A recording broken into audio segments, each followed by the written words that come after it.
Your phone tells you where to go. It has for years. You don't look at road signs anymore. You don't memorize routes. You don't ask for directions. You just open an app and a blue line appears, and you follow it. It's so automatic, you don't even notice you're doing it. But one morning, a Tuesday, early, before most people are awake, something happens to the satellites above your head. Not a failure anyone predicted, not an attack anyone is claiming, just silence from the sky. And within 6 hours, a 911 call in rural Montana goes unanswered. Not because no one picked up, because the dispatcher couldn't find the caller. By noon, the first cargo ships off the coast of New Jersey stopped moving. Not because they lost power, because they lost position. And in open water, without GPS, a ship without position is a ship without direction. What there are 43 of them, sitting still in the Atlantic, waiting for a signal that isn't coming. And the port that depends on them, the one that moves goods for 22 million people, has already started counting down the hours until the shelves start to thin.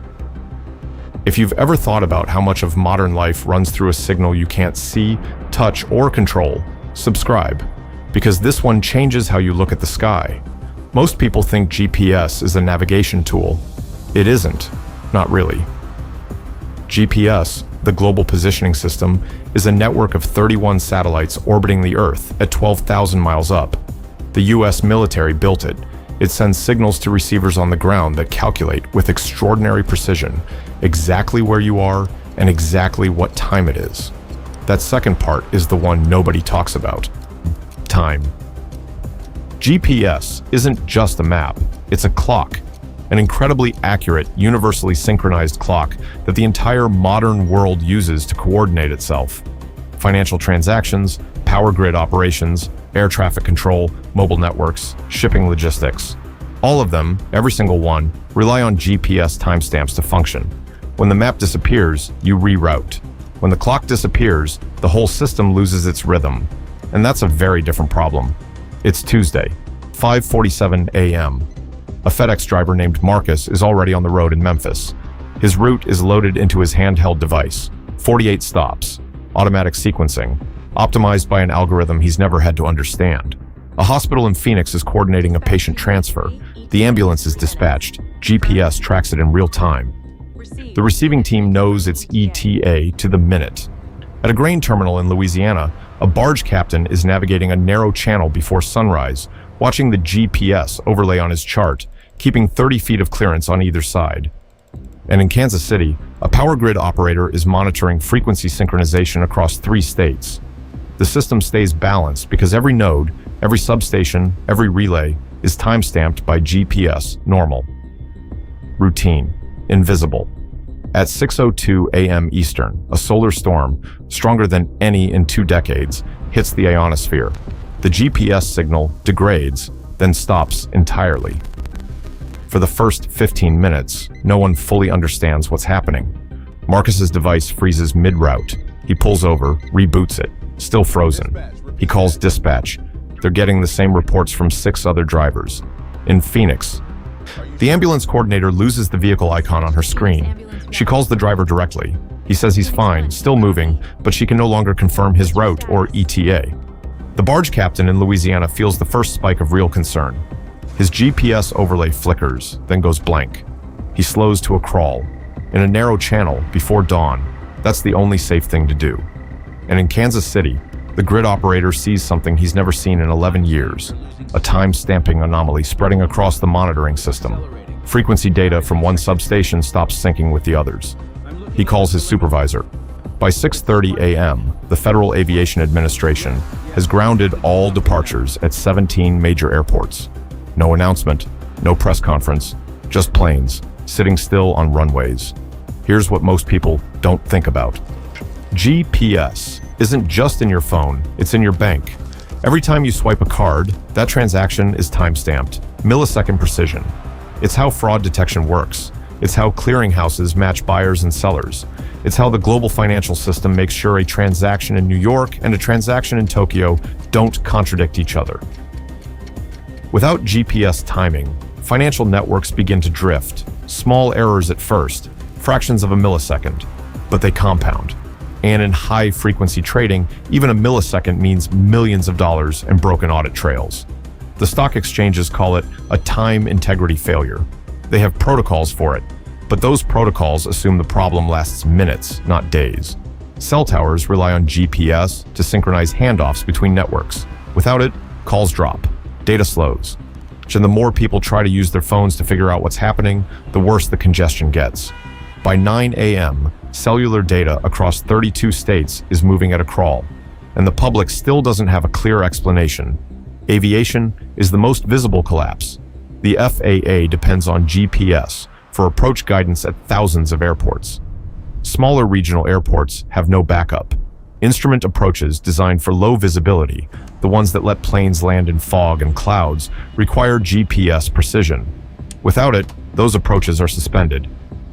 By mid-morning, over 4,000 flights are either grounded or diverted. Passengers stuck on tarmacs, no updates, crew rest violations accumulating. The ripple effect will last days after GPS is restored. Trucking companies are running blind. Long-haul drivers manage, which more or less. Highways are still highways. But delivery optimization, dock scheduling, real-time dispatch, all of it collapses into phone calls and guesswork. Emergency services are feeling it hardest in rural areas. When you call 911 from a cell phone, the system uses GPS to triangulate your location automatically. That function is gone now. Dispatchers are asking for addresses. People don't always know their addresses. People in accidents, people in medical emergencies, people who are scared, they don't always know where they are. By Tuesday afternoon, the FAA issues a formal statement. No estimated restoration time. And then, quietly, a second announcement appears. Not from the FAA, not from FEMA, but from the Department of Energy. The 3 regional power grids in the Midwest are being manually throttled to prevent cascading overloads. GPS-dependent automation is offline. Human operators are managing manually. And human operators, even the best ones, can only watch so many variables at once. One grid manager in Ohio later describes it as flying a 747 with the instruments taped over. The grid is holding, for now. By Wednesday morning, the second day, the outage has moved from crisis to new normal.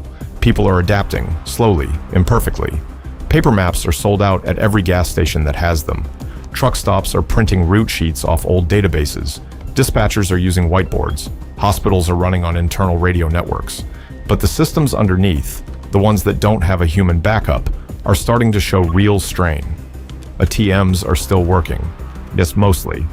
But cash withdrawals have spiked so sharply that some machines are running out of currency by midday. Banks can't restock them efficiently because the armored car routes are disrupted. Supply chains are fracturing, not collapsing, fracturing. Like a windshield hit by a stone, still intact, but with cracks spreading in every direction. Port delays are cascading inland. A container that should be at a warehouse in Ohio on Wednesday won't arrive until Saturday. The products inside, electronics, pharmaceuticals, auto parts, won't make their next delivery window. The absences are quiet, but they're growing. Think about who this reaches first. Not the tech worker whose commute app is broken. Not the family whose road trip got complicated. The dialysis patient in a rural county whose medical transport company can no longer confirm pickup times because their scheduling software depends on GPS routing. The nursing home in Wyoming, where the overnight staff couldn't get the medication delivery confirmed because the pharmacy's automated dispatch system failed on day 1, and no one has a manual override. The undocumented worker in a city he doesn't know well, afraid to ask a stranger for directions, standing on a corner that doesn't look right, trying to get to work on a street whose name he only knows by the blue line that used to guide him. The small business owner who runs same-day deliveries, whose entire operation, every driver, every route, every customer expectation, lived inside a GPS-dependent app. By Wednesday night, she's not sure she can reopen Thursday. None of these stories make the national news. The financial sector absorbs the first 48 hours with backup systems and manual overrides. But backup systems are expensive to run, and they degrade. By Wednesday afternoon, the New York Stock Exchange announces a temporary suspension of high-frequency trading due to, the official language is careful here, time synchronization uncertainty. It's a technical phrase for something simpler. They can no longer fully trust the timestamps. Airlines are estimating $800 million in losses per day. That number will climb.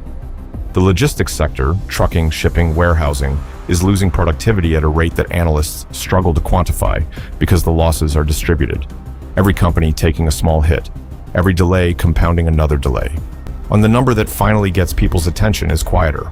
61% of American businesses report that at least one core operational system has been significantly disrupted, not shut down, not failed completely, just uncertain, unreliable. Something they used to trust and no longer can. Thursday morning, hour 72, NOAA issues an updated solar storm assessment.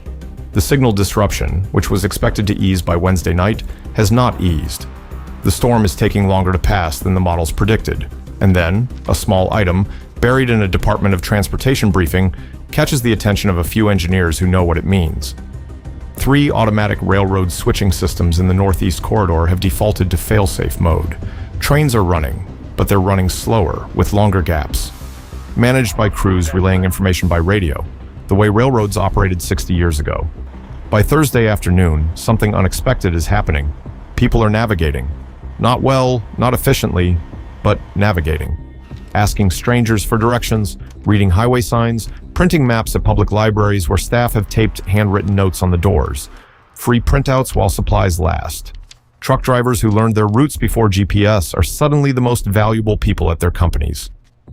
A 64-year-old dispatcher in Atlanta, who started in trucking in 1987, has been on an open phone line for 31 hours, guiding drivers through the Southeast by memory. The systems are strained, the economy is damaged, people are exhausted, but the country is still moving, slower, rougher, more human. That contrast between how fast everything moved before and how it moves now is something people are having trouble explaining but can't stop thinking about. GPS is a single point of failure for an extraordinary number of critical systems. That's not a secret. Engineers have known it for years. The solutions exist. They're just expensive and politically inconvenient. ionosphere, a ground-based navigation backup system, was operational in the United States until 2010 when it was decommissioned to cut costs. Multiple countries kept theirs. South Korea runs it, Russia runs it. The United States dismantled it. Financial networks can be hardened with atomic clocks, cesium or rubite oscillators that maintain precision timing independently of satellites. Some institutions have them, most don't. Seeped power grids can be retrofitted with GPS-independent timing systems. The technology exists. The procurement process takes years. Emergency dispatch systems can be updated to handle manual location input more efficiently, something most haven't been redesigned for since the 1990s. None of this is theoretical. All of it costs money, and none of it happens until after something breaks. At 3:18 a.m. on Saturday, 96 hours after it began, NOAA confirms the solar storm has passed, GPS signal is restored, and within hours, it's as if none of it happened. Navigation apps reload, flights resume, financial timestamps resync. The blue line reappears on your screen. By Saturday afternoon, most people have moved on. But somewhere in a warehouse in Ohio, the logistics manager is staring at a whiteboard covered in handwritten routes and thinking about something she read once, that the United States decommissioned its GPS backup system to save a few $1 million a year. She doesn't say anything. She erases the board. The signal is back. Everything works. Until the next storm, the next outage, the next thing no one saw coming. You check your Maps app, blue line, clear route. You follow it without thinking. If this changed the way you look at the systems running your life, drop a comment and subscribe because the next invisible failure is already in motion.